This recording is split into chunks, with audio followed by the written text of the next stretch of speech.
I'm really happy to be a part of it. Thanks, Dalton, for having me and representing Hemp Tours.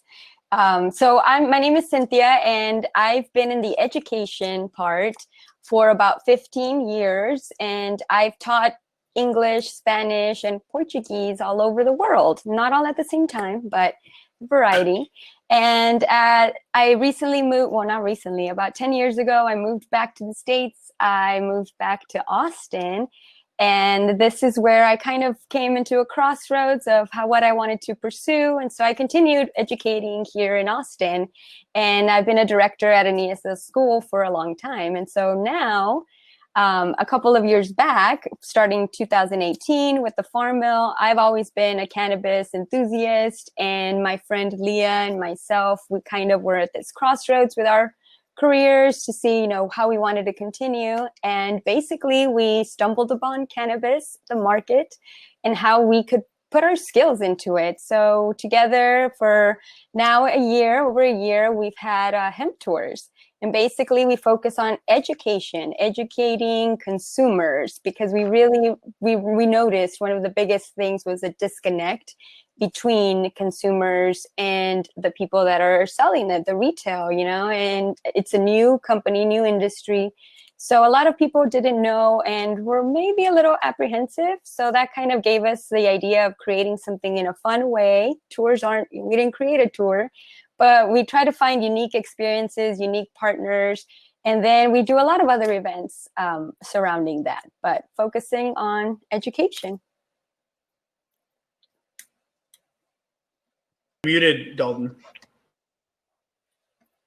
Good call. I was saying we'll get to everything, with you guys, verification, brand, everything y'all are working on a little bit later.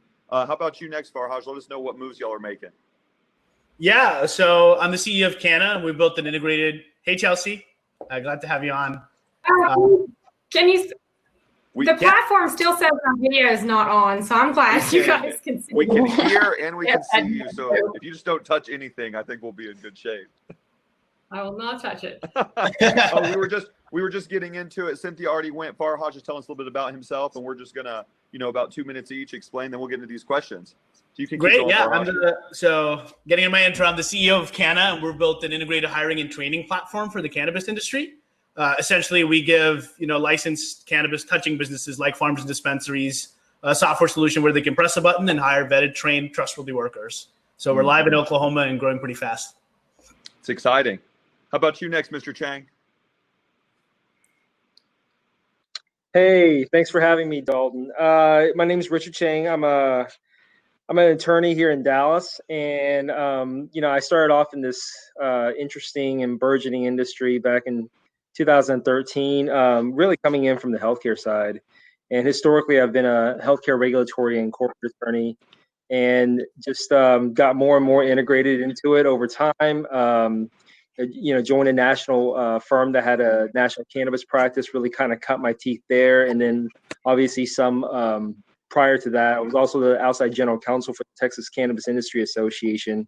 And to some degree, I'm still involved and represent a broad base of different types of cannabis-based clients and private equity groups and private investors in it as well. And now I'm just happy to be here. And my focus is still primarily in healthcare and cannabis, and a lot of it is what I'm finding is the crossover between the two and how that's being implemented.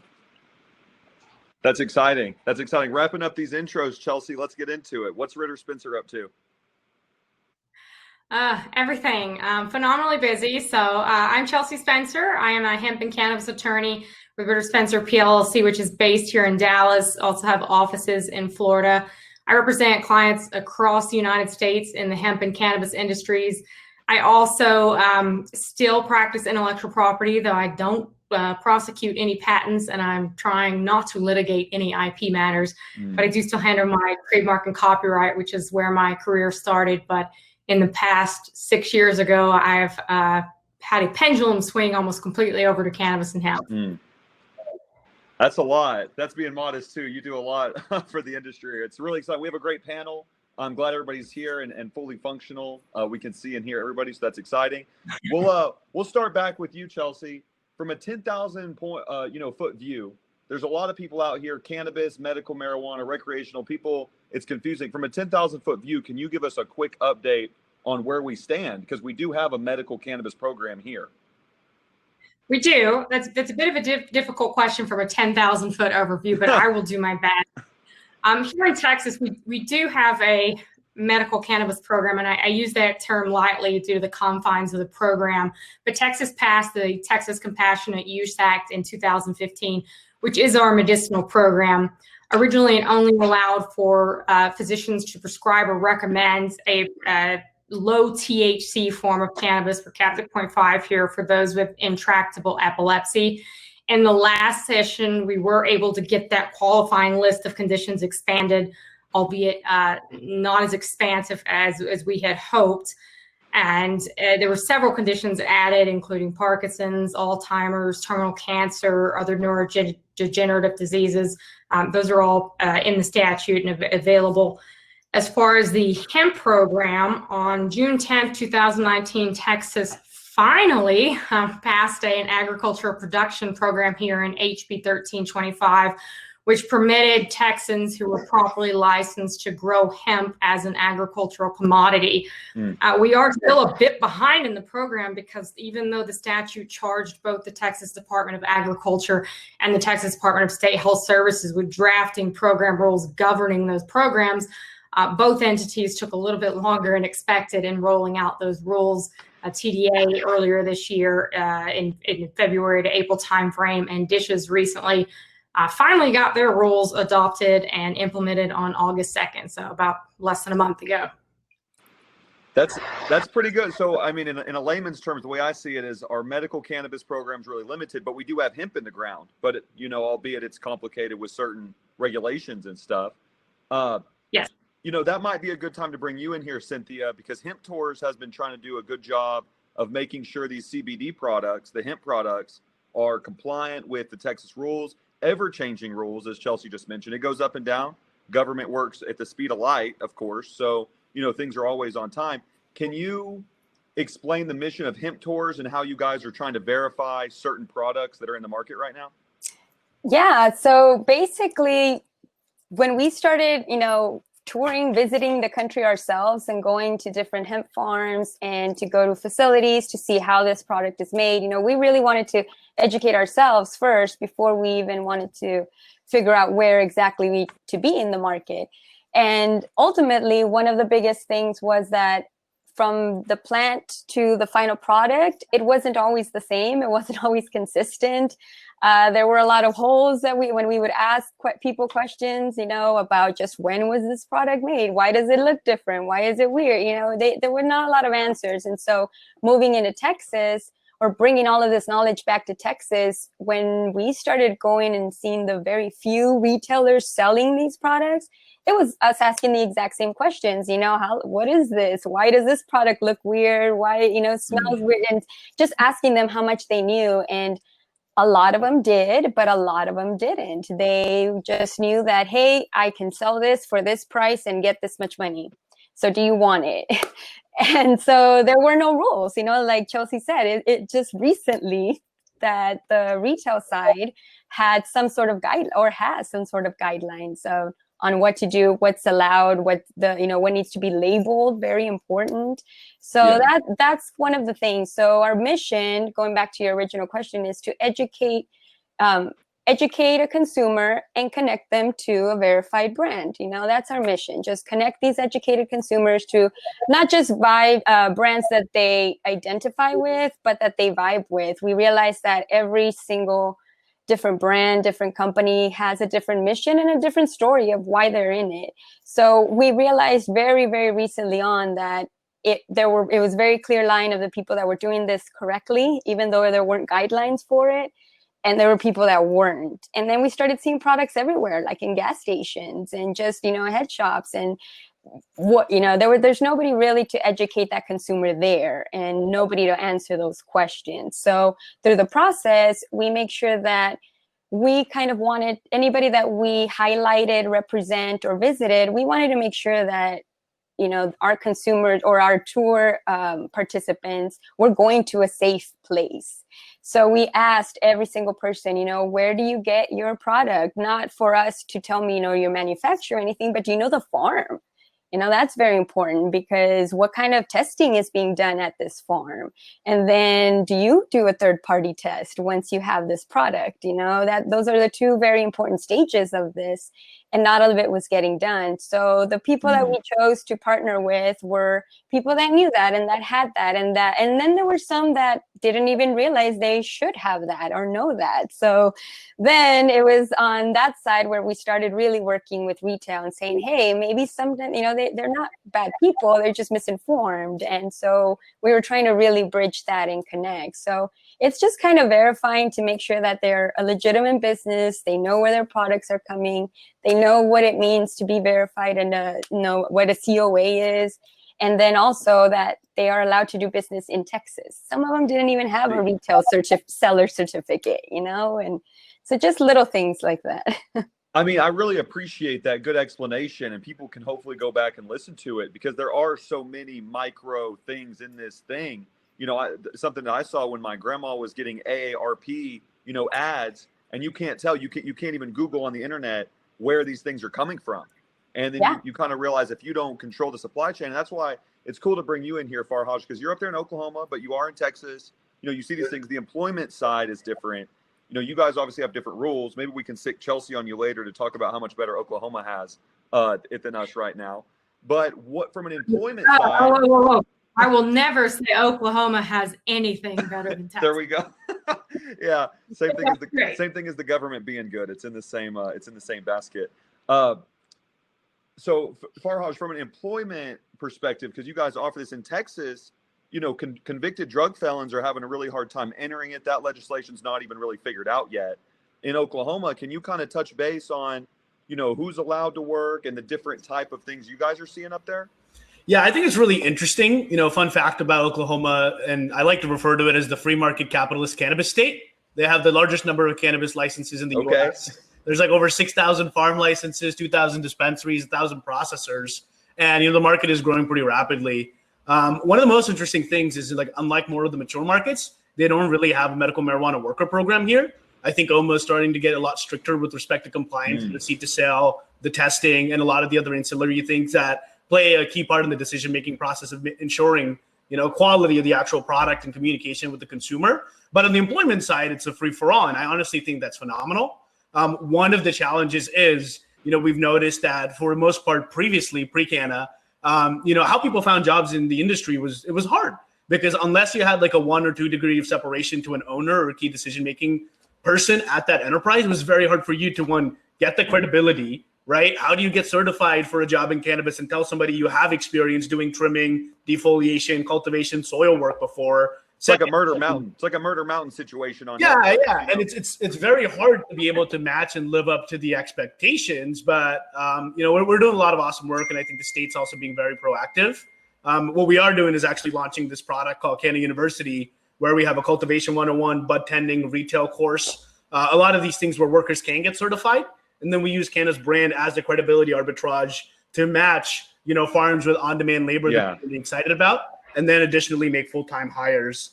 With respect to their workforce, I think for the most part, everybody is doubling up. They've done a lot of bifurcation with the full-time staff working primarily on higher level decision-making stuff, like either managing the retail location or, being a cultivation technician, full-time grower. And for the more repetitive tasks, especially at growers that are like 15,000 square foot and above, that do, a couple 100 pounds every harvest, they're hiring outside labor, 1099, true independent contractors to come in and help. So it's exciting. About 30% of the workers that we've deployed are second chance citizens or, unemployed veterans, underserved community background.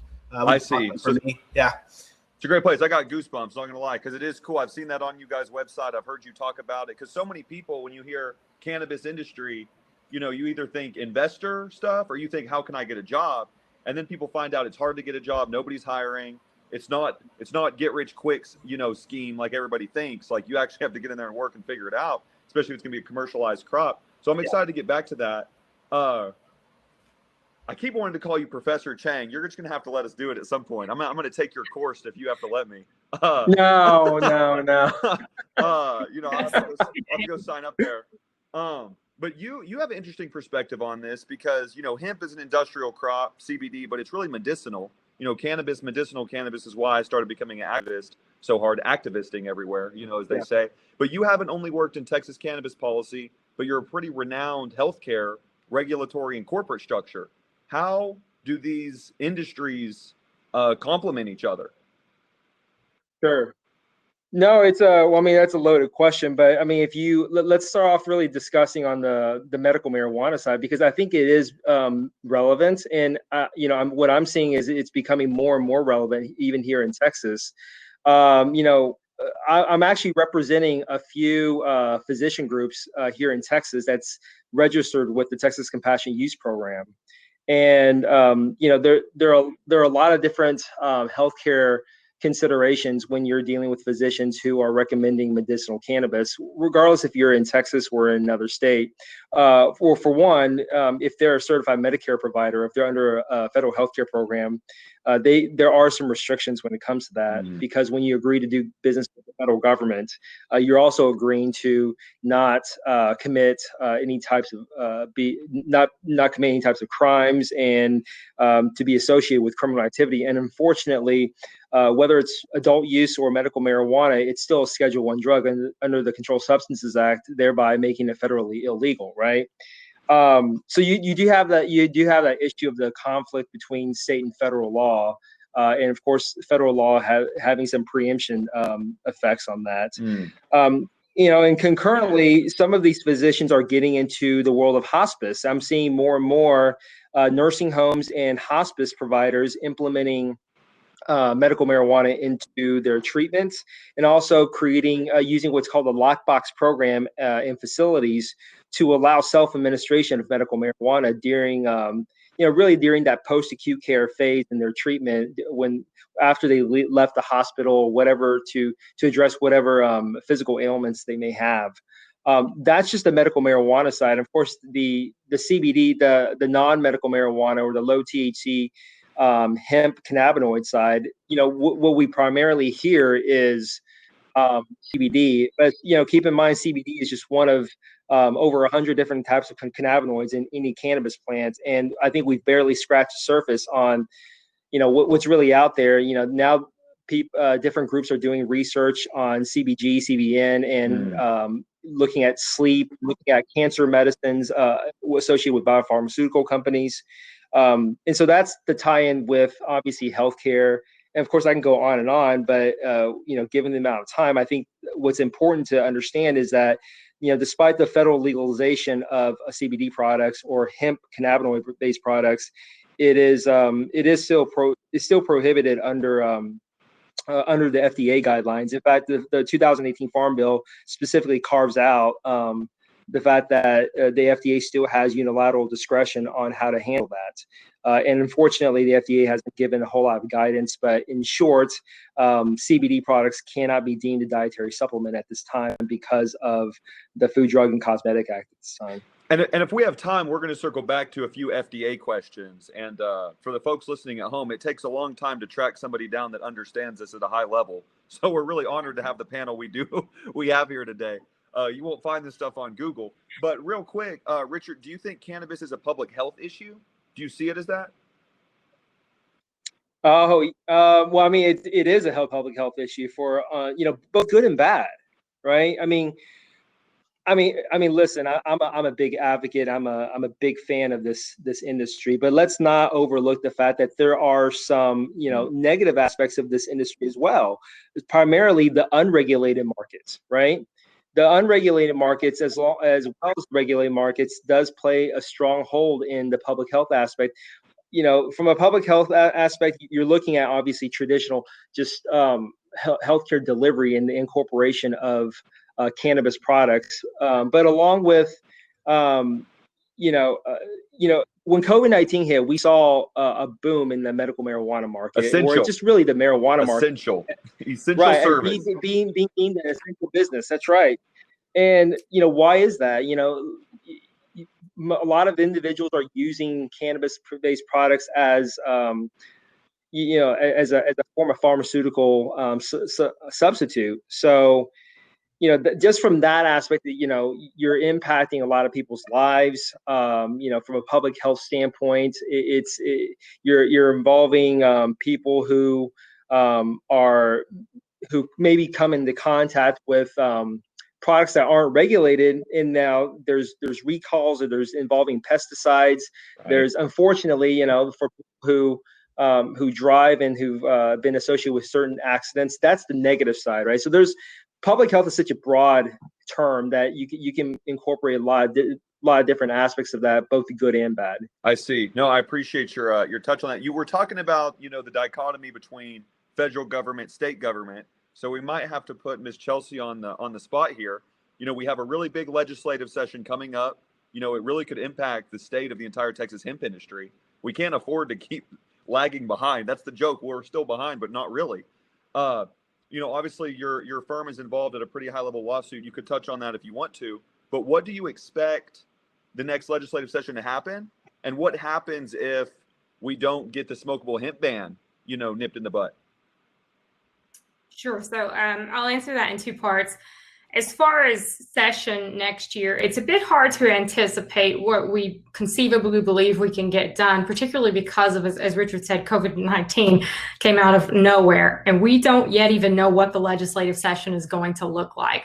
I'm sure those of you attending have seen the news articles back and forth about, whether they're going to be in person, what measures they're going to have to take to protect people if they are. So in a theoretical non-COVID world where the legislature has capacity to address both medicinal marijuana and our hemp program, what we would like to see happen is expansion of the list of qualifying conditions here in Texas.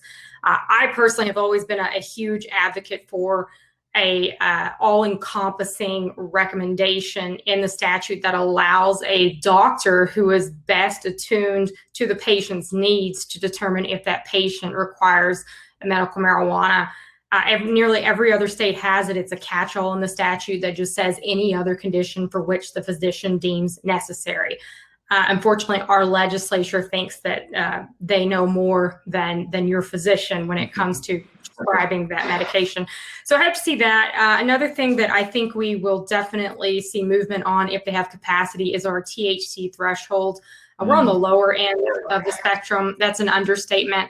And by passing the hemp program, the legislature really effectively stripped the teeth out of our medicinal marijuana program, because in practice, there's not much difference in how the body will metabolize 0.3% Delta-9 versus 0.5% Delta-9. And our dispensaries here have operated for nearly 4 years now that the first became operational, dealing with these confines. So for them to continue to exist and continue to earn profit, we're going to have to do something with that THC cap there. As far as the hemp program, there's a lot of things that we need to fix in the hemp bill right now. Suffice to say, there's already work being done on that. We're working on a sponsoring senator who can potentially introduce an all-encompassing fix bill. There's a working group behind the scenes who have identified what we think are the most pertinent issues that need a little bit of work and cleanup. And again, it's just a matter of, I have no doubt that it will pass, or some form of it will, if we can get the capacity of the legislature to address it. On the smokable hemp ban, that is certainly something we are looking at fixing in the legislative session. As you mentioned, we have a lawsuit going on right now against the state of Texas, but the way these lawsuits work, we're not going to be done with that lawsuit before session convenes, and we're certainly not going to be done with the appellate process that the state is more than likely going to pursue before session ends. So if we can get that fixed in the bill, suffice to say, we're working on that on 2 different outlets right now. Well, that's exciting, and congratulations on getting the the TRO extended, right, till September 14th. Is that until September 14th, or until adjudication on our temporary injunction? There's a lot of agreements and things that go on behind the scenes that we may not necessarily be able to share with the public, but that may change some of those dates. But as of right now, at least until September 14th, you are allowed to retail, sell, distribute, manufacture, and process products in Texas. I mean, it's a roller coaster. And I think this is a good kind of segue to talk about the startup entrepreneurship piece, at Dallas Startup Week, people looking to make, business, understand, well, why would you want to start a business if you're saying it's only legal for 11 more days? How are you supposed to invest? How are you supposed to use this capital on things?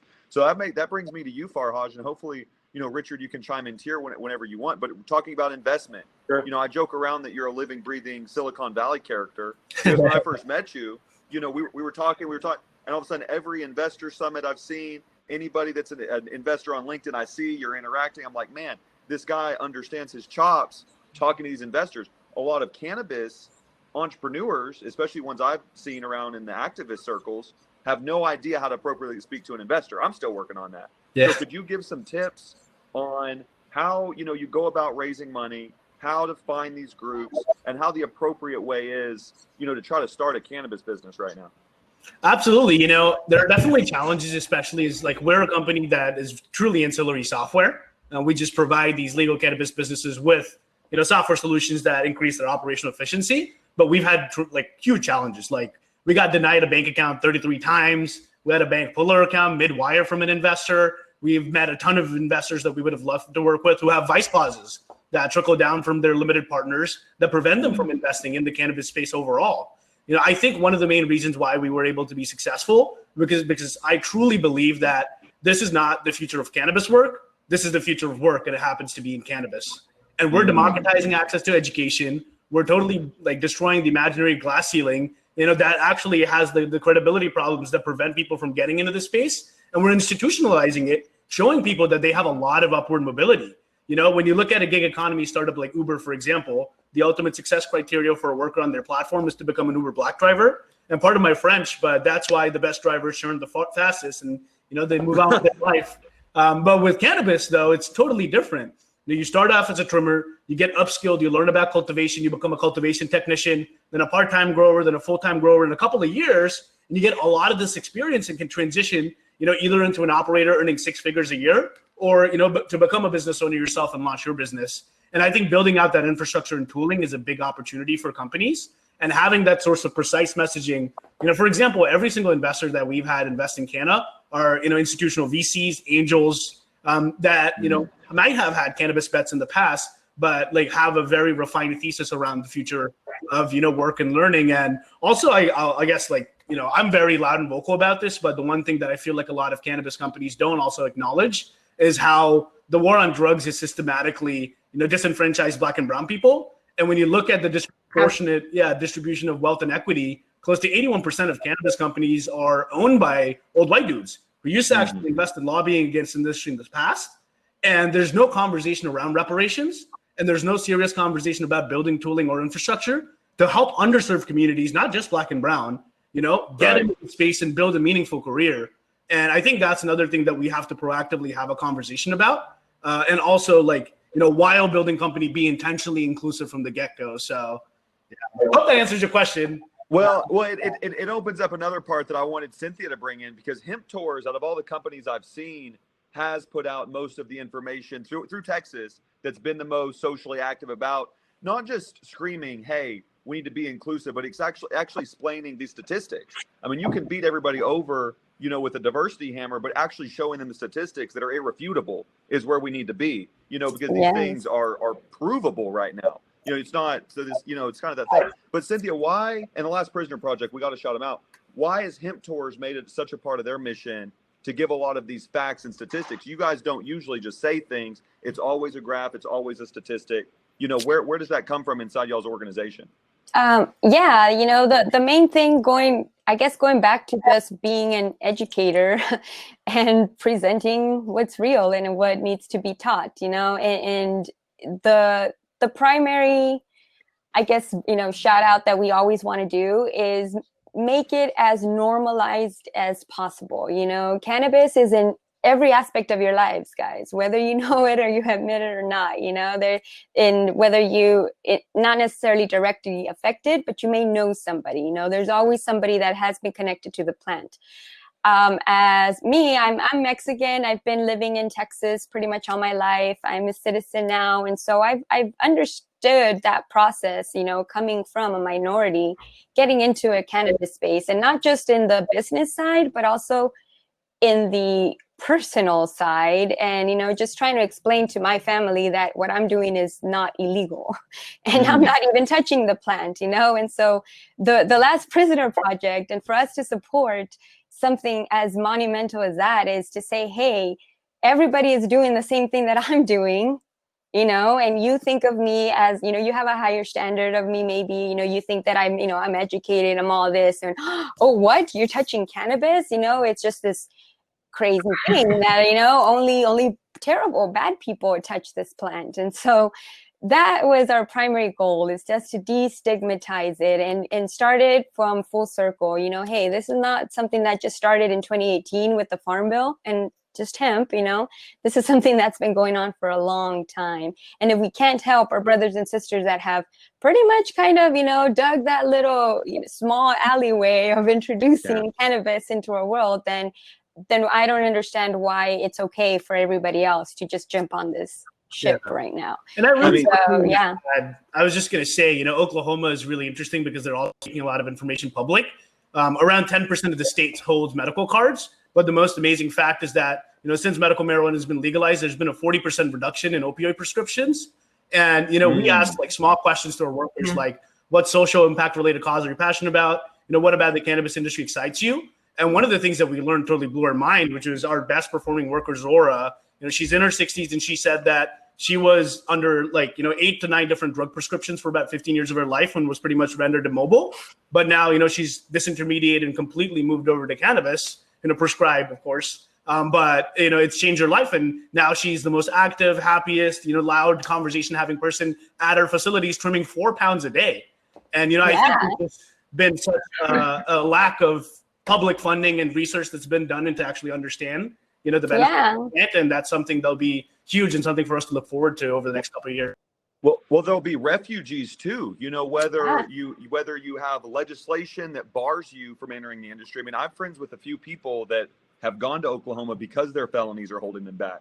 So when we're also talking about the victims of the drug war or the inequalities in this, you have to stay vigilant to see when they're trying to sneak in legislation, or at least to see and read it, actually understand what it is, and try to put up a educated response with statistics and fact-based. We have to hit these legislators with the facts. So it's interesting. I wanted to circle back to you, Richard, about the investment side, because you've been involved in a lot of, businesses buying businesses, which I think is interesting, in the cannabis space, because M&A is huge. Yeah. If somebody was looking from an M&A investor perspective, could you give any advice on what's different about this industry? Yeah, I mean, and I think even before you jump into the M&A space, a lot of the businesses in this industry are emerging businesses, right? Really what people need is many times they're looking for capital. I mean, at the end of the day, they're looking for capital injection. And even if you are an operating cannabis business, the trend in the last 2 years has been liquidity, and that bigger businesses are selling off assets to raise capital because, quite frankly, because of the lack of involvement of financial institutions. And sometimes, right now, capital is just hard to find for cannabis-based businesses. They sell off their assets. But I think mind when you're raising capital. I mean, raising capital is really an art. So first and foremost, I think for any businesses who are pitching for capital, you've got to really be able to understand your story, tell your story, and understand. Understand. You have to tailor it, and you have to explain why your company and your story is unique. And art. Two, have a very well-defined management team. Typically, venture capitalists and VC funds, they want to work with management groups that fit well into their world.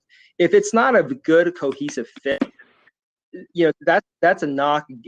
That's essentially a mark against the business, to where you may not get the type of capital funding that you need. And really understand your financial numbers. I think one thing to keep in mind is that you have to really be able to approach a VC and answer really three questions. What are the potential risks for failure? What is their return on their investment, and really identify that big liquidity event. If there is a liquidity event upon exit, that's really what they want to hear.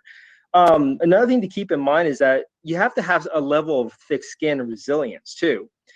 Sometimes VC funds don't fund you not because they don't believe in you, and it may very well be that you're a good fit. But keep in mind, the general partner in any VC fund, they're bound to a partnership agreement, and sometimes that partnership agreement may have some, restrictions on investing into your fund, investing into your business, because there could be a morale clause, or there could be some other provision in there that says we won't use our investment money for Schedule 1 drug. I'm just making things up. And so that's something that's contractual to them that they can't, they're prohibited. So, and that's, sometimes that's very much the case with traditional VCs. Now, if we see a passage of the MORE Act on the federal level or something synonymous, that could change the trend. But, right now the majority of the money is very much focused on what I call, CVCs, cannabis venture capitalists, in the sense that they have a very strategic and very targeted and intentional path on investing into this space. And there's plenty of funds out there.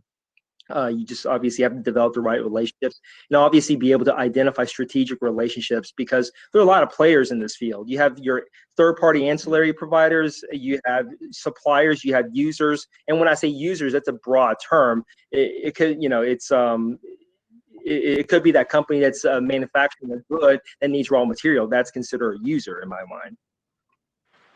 No, we appreciate that. That was pretty thorough. Honestly, people need to go back and play this over. These are nuggets of information. And what I really like about everybody here, we're all really passionate. I've had to hide mine a few times, just because it all gets so exciting. And this is where this question is for Chelsea, because, I always have to say Forbes, they dubbed you the fearless CBD lady, saving the industry.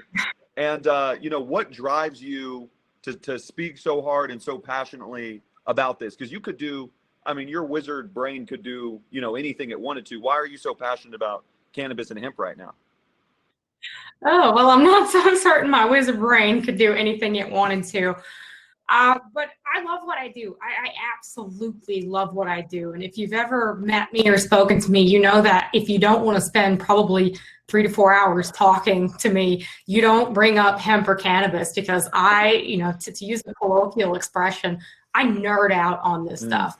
I just had nearly a 2-hour conversation this morning with somebody about isomerizing Delta 8 and the D9.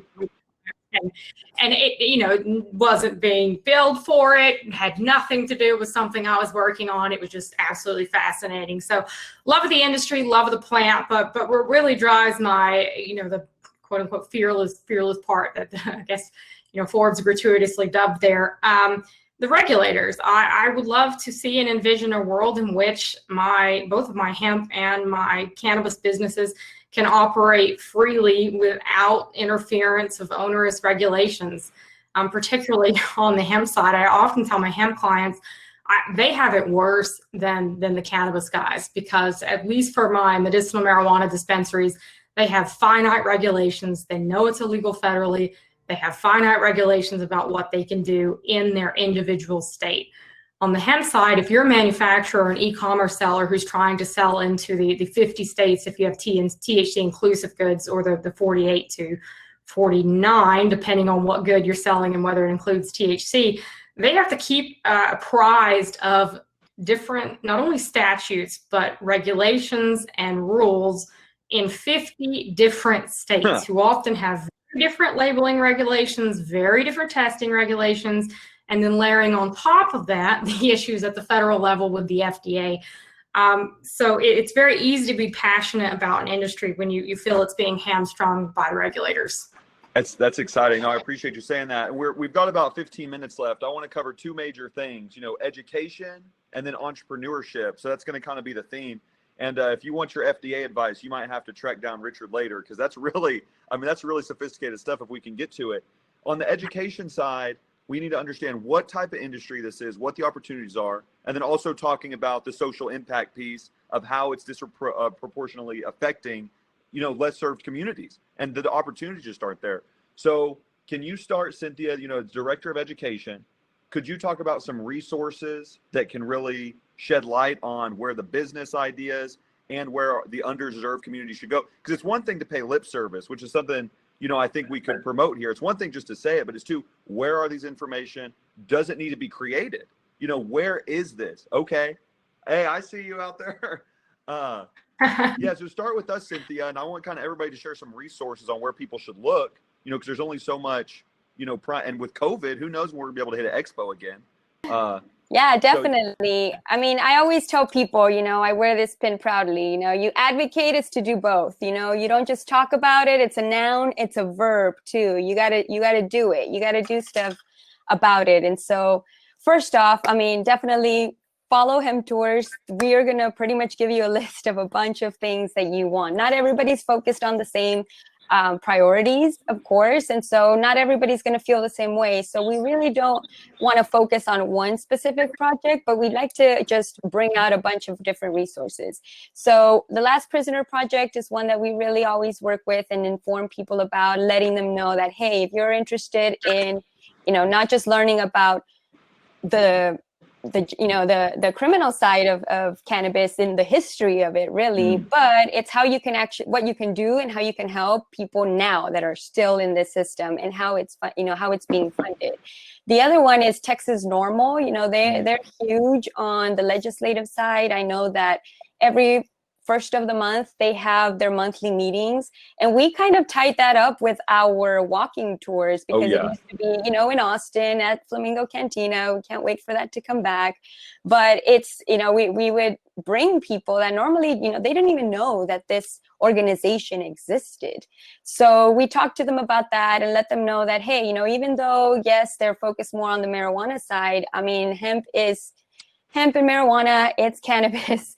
It's going to be on both sides. And so we try to definitely let everybody know that, one, it doesn't have to be something very huge for you to do.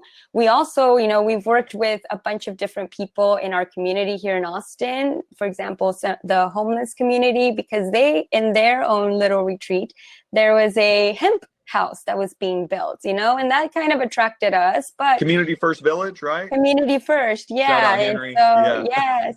So it's, just realizing that these resources are out there and specifically tie in with cannabis. So it's a lot of different options to have, but primarily, in the courses side, we've even developed a free course, just what we call a basic 101 on cannabis and hemp, because we just got a lot of questions all the time, the same thing. So I was like, okay, let's create this course. It's free to the public. You can find it on our website. And then that will go in a little bit more into how you can help out. Well, it's fair. It's complicated. And this, jam-packed hour, we're doing the best we can to scratch the surface. But when you're talking about industrial hemp, making paper, plastic, I'm wearing my dope kicks around everywhere. How are you smoking this? King of the Hill's making jokes about it. I love in your PowerPoint, Chelsea, it's like King of the Hill, Hank Hill memes of hemp, need to stay forever. So, we're going to go around the horn on education resources and then advice for entrepreneurs. So, maybe just a few minutes each. Farhaj, where should people be learning? Where are the websites? Where are the groups? Where can people actually go figure this out right now? Absolutely. I'm more involved in the overall medical marijuana and recreational side of legislation. I think, with respect to newsletters that keep you posted on a lot of the higher level momentum, Marijuana Moment is one of my favorites. Cannabis does really great into diving into actual enterprise. And, Colin is a good buddy of mine who heads that up. Cannaclusive is another amazing organization that kind of drives to specifically talk through, diversity and inclusion in cannabis. With respect to actually learning about the plant, I think there are a lot of, maybe virtual institutions that while you're quarantining at home, you can spend a couple of bucks and go through really advanced courses to learn about the plant. Cannabis Training University is one that I highly recommend, which is kind of beginner level. And then Green Flower Media has really sophisticated courses when it comes to cultivation, and retail. And, we're working on something actually that'll come live in the spring, which is right in the middle, which is going to be a cannabis trade school. And that's going to be awesome. But, my Twitter handle is @FarhajMayan. I'm usually extremely responsive. And if you need to find me, give me a shout. But with respect to Texas, I keep in tune with the news through our really good friend and all the hard work he does here. His name's Dalton O'Neill. So you follow him on any platform, you know for a fact that you'll be including everything that's going on. And we really appreciate the work that you do. No, Yeah. I appreciate you, because you cover a completely different area of the investment stuff. I mean, people are running around with their eyes closed how to get investors. I know we're going to need you down the stretch, and a lot of people are going to need that mentorship that you have. I like that you called out Green Flower. They had a half-off deal. Man, those guys really know what they're talking about. Yeah, that's awesome. And Hire Canna, y'all are at the intersection of learning so much. I think it's a really good move for you guys to have training, man. Y'all are learning so fast on the fly. Yeah. You might as well spit out what you're learning because it's changing so much. I'm super excited. What about you, Richard and Chelsea? What do you guys think about resources to look at that are trusted for people? Chelsea, by all means, go ahead. She's on mute. You're on mute.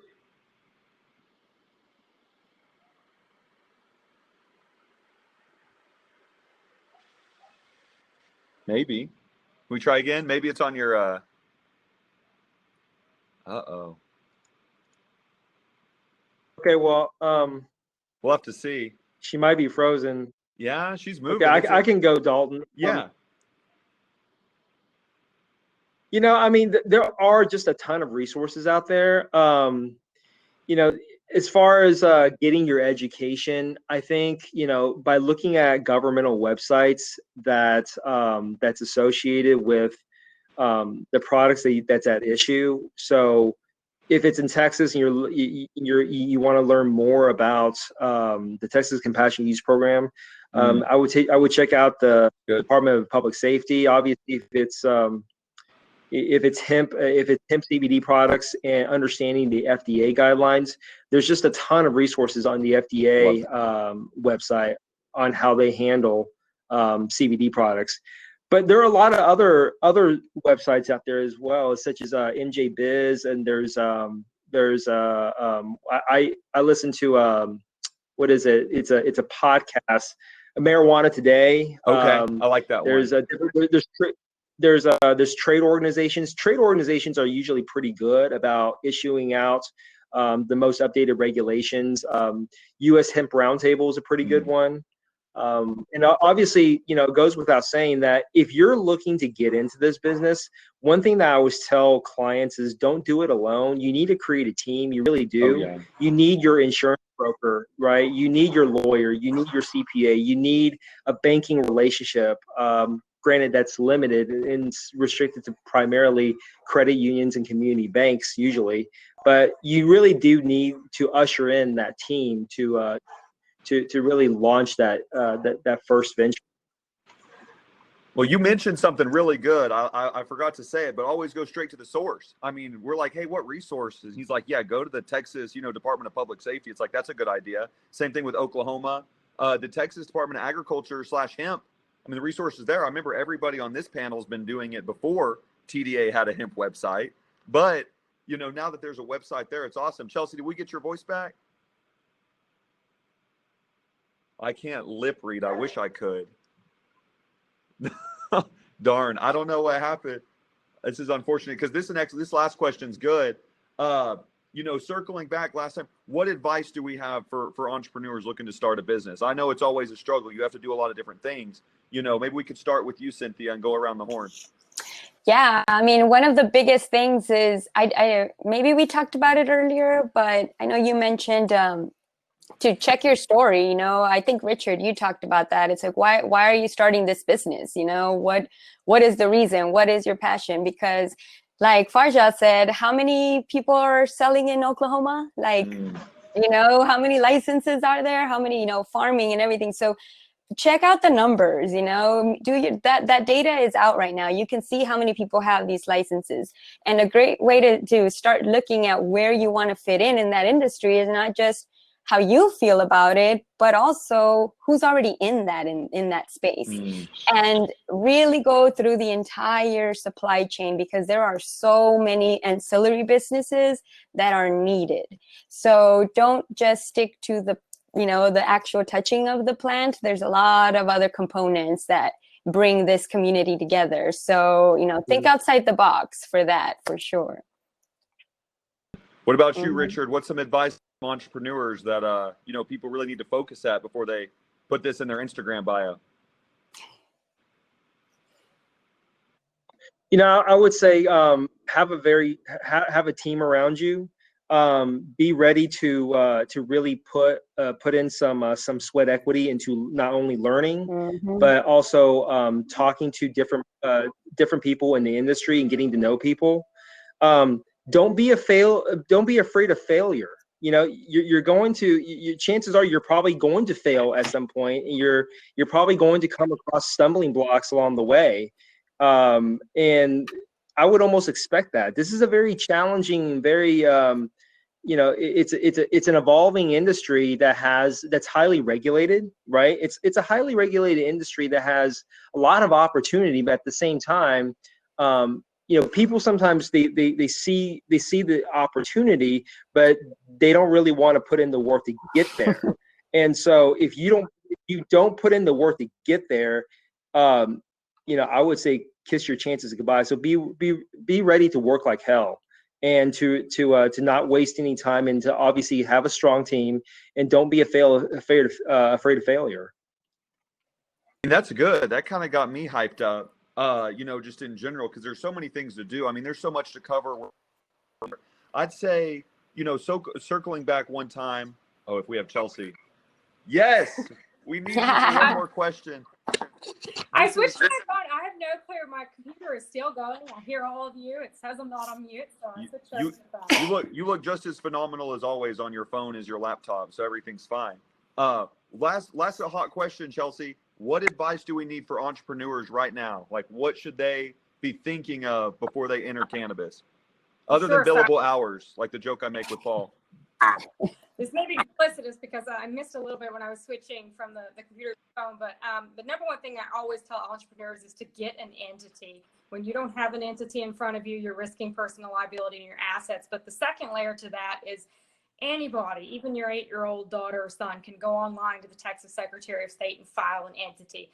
That means you have a legal entity. It doesn't mean that you're operational or that you have the proper confines. What's really important, particularly for an LLC, which is the most preferred vehicle here, is that you have an operating agreement. And that is essentially the Bible of your organization. I can't stress how many times people go into business with their best friend or their family and think things are going to be hunky-dory. Things fall apart and the operating agreement doesn't address it. Unfortunately, business organizations and commerce clause is woefully inadequate in addressing some of these scenarios. So the operating agreement should address, what happens if you die? What happens if you want to sell your interest? What happens if you have a rogue member? What happens if you get divorced, et cetera, et cetera. So definitely get a good operating agreement. Entity. No, I appreciate everybody's feedback. We've worked through a lot of technical difficulties, but everybody bounced back, which is really phenomenal. We're closing it together. I want to say one thing on social impact, on diversity and inclusion. This space is so different. States are laboratories of democracy, and there's a lot of evidence in other states of what's working, what's not. So if you're really serious about learning how to make this industry more equitable, or how to learn what's going on, look at other states like Massachusetts or Illinois, California. Like, we need to understand what's happening in those states so we can fix it and make a more inclusive industry for everybody. But learning what's working, we have already examples to work off of. So we don't have to recreate the wheel, we just have to learn from what's working and what's not. That's just my take on it. And I appreciate everybody joining. Everybody, last chance. Hemp Tours on Instagram, Farhaj Hire Canna. Where else can everybody find you guys? Ritter Spencer. We're on social media and LinkedIn, and then shameless plug for our blog. If there are questions about legal issues, anytime there's a blog about an actual law, statute, or regulation, an attorney actually sits down and writes those. So, Hemp It Ain't Easy podcast coming. Yeah. Yes. To do. Yeah. I just shared my Twitter link, but I'm usually And Dalton, I'm at I'm no longer. Oh, do what, Richard? And Dalton, I just want to make it known that I'm no longer at DLA Piper. So I'm working at a law firm called Weaver Johnson Nelson now, and you can always find me at UNT too. I teach cannabis law there. The resident, cannabis professor at the UNT. So that's exciting news. That's epic. Yes. We appreciate everybody. I'll take a little screenshot of this panel, and hopefully we can look at it soon. Thank you guys all for joining. Thanks for having us. You're Peace welcome. out. Thanks for having Thank us. you. Bye. Bye-bye. Bye. Thank you.